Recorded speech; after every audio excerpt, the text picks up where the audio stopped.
Pagbasa mula sa aklat ni Propeta Ezekiel. Sumigaw si Yahweh, "Hali kayo, mga itinalaga, upang magpahirap sa lungsod. Dalhin ninyo ang inyong mga sandata. Mula sa pintuan sa hilaga ay pumasok ang 6 na taong tigi-tigisa ng sandata.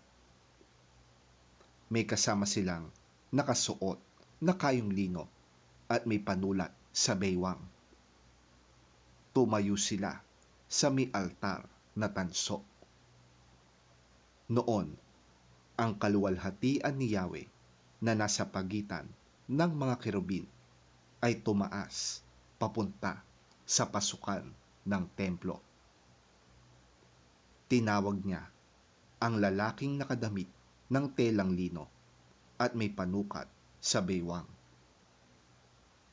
Sinabi niya rito, "Libutin mo ang lungsod ng Jerusalem at lagyan mo ng tatak sa noo ang lahat ng nagdadalamhati dahil sa mga kasuklam-suklam na ginawa roon."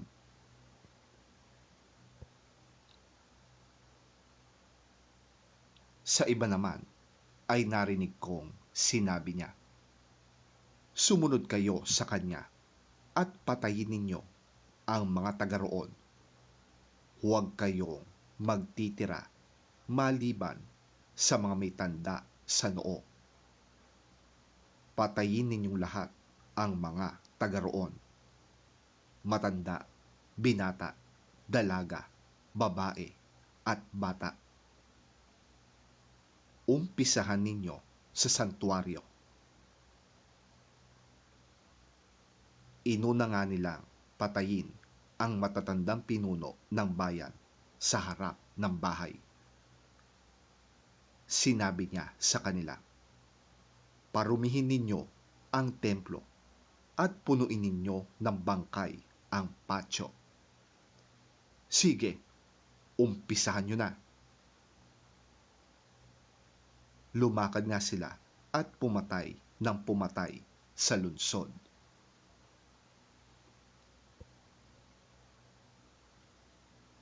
Ang kaluwalhatian ni Yahweh ay umalis sa may pagpasok ng templo at nagpunta sa may ulunan ng kerubin.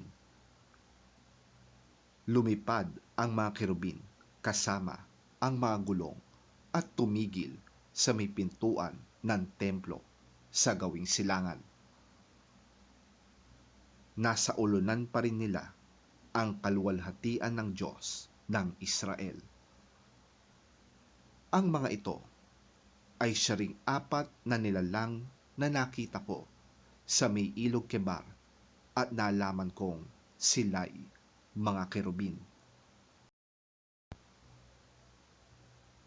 Sila'y 3 ang muka at 3 din ang pakpak at may mga tila kamay sa ilalim ng kanilang mga pakpak. Ang mukha nila'y tulad din nang nakita ko sila sa may ilog Kebar. Kung saan gumawi ang isa, ay doon din ang iba.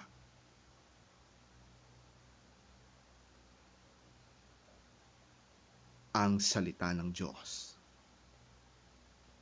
Salamat sa Diyos.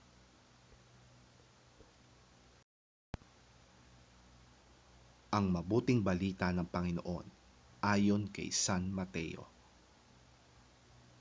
Papuri sa iyo, Panginoon.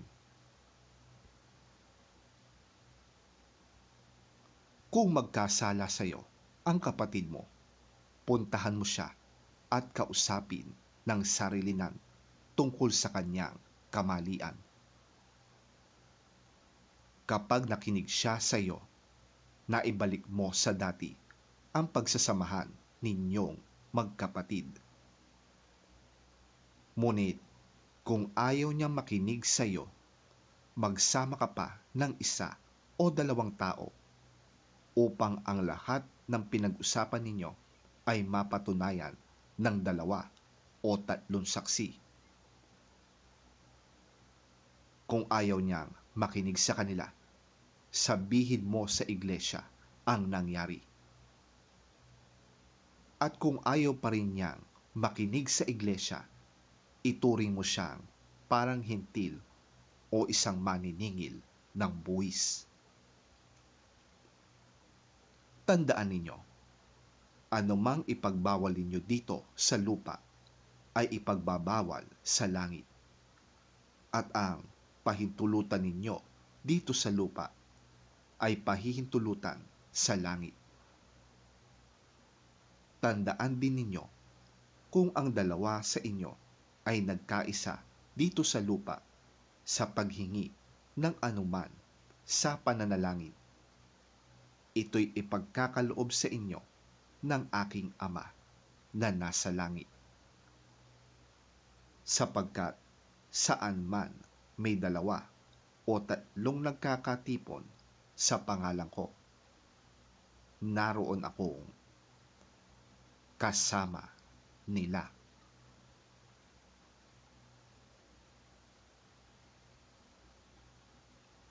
Ang mabuting balita ng ating Panginoon. Pinupuri ka namin, Panginoong Hesukristo.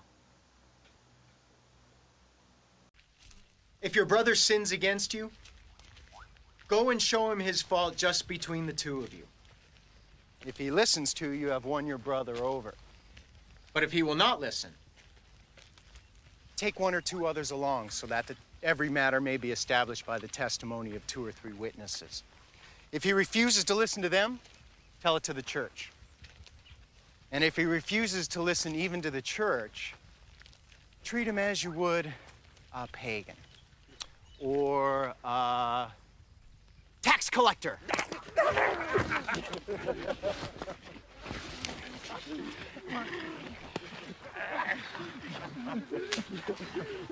I tell you the truth.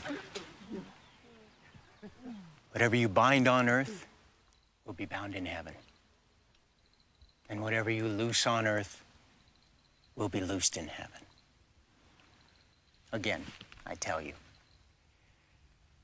that if 2 of you on earth agree about anything you ask for, it will be done for you by my Father in heaven.